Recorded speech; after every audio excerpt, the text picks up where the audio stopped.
అభివృద్ధి ప్రజా సంక్షేమమే కూటమి లక్ష్యమని కేంద్ర మంత్రి శ్రీనివాస్ వర్మ తెలిపారు. దేశంలో మౌలిక సదుపాయాలకు అధిక ప్రాధాన్యం ఇస్తున్నట్లుగా చెప్పారు. అంతర్జాతీయ ప్రమాణాల కన్నా ఎక్కువ నాణ్యత గల విమానాశ్రయాలను అభివృద్ధి చేస్తామని చెప్పారు.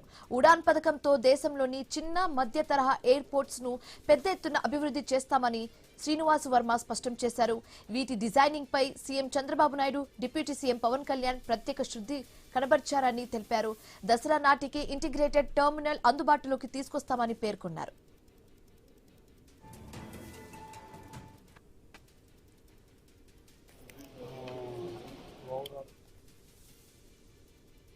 పెద్ద ఎత్తున అభివృద్ధి కార్యక్రమాలకు ప్రాముఖ్యతనిచ్చినటువంటి ప్రధాని దేశంలో మౌలిక సదుపాయాల విషయంలో ఆయన పెద్ద ఎత్తున అభివృద్ధికి ప్రాముఖ్యతనిచ్చారనేటువంటి విషయం కూడా మనందరికీ తెలుసు. ఎక్కడైతే కనెక్టివిటీ బాగుంటుందో ఆ దేశం, ఆ ప్రాంతం అభివృద్ధి చెందేటువంటి అవకాశాలు ఎక్కువగా ఉంటాయనేటువంటి విషయాన్ని గమనించి కొన్ని లక్షల కోట్ల రూపాయలు బడ్జెట్ కేటాయించినటువంటి వ్యక్తి ప్రధానమంత్రి నరేంద్ర మోడీ గారు.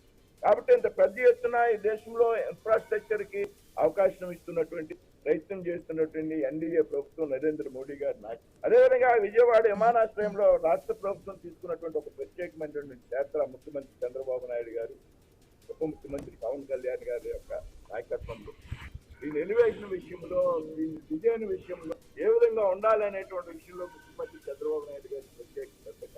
మరి ఈ సందర్భంగా మోడీ గారి 12 ఏళ్ల పాలన సందర్భంగా ఇవాళ విమానాశ్రయం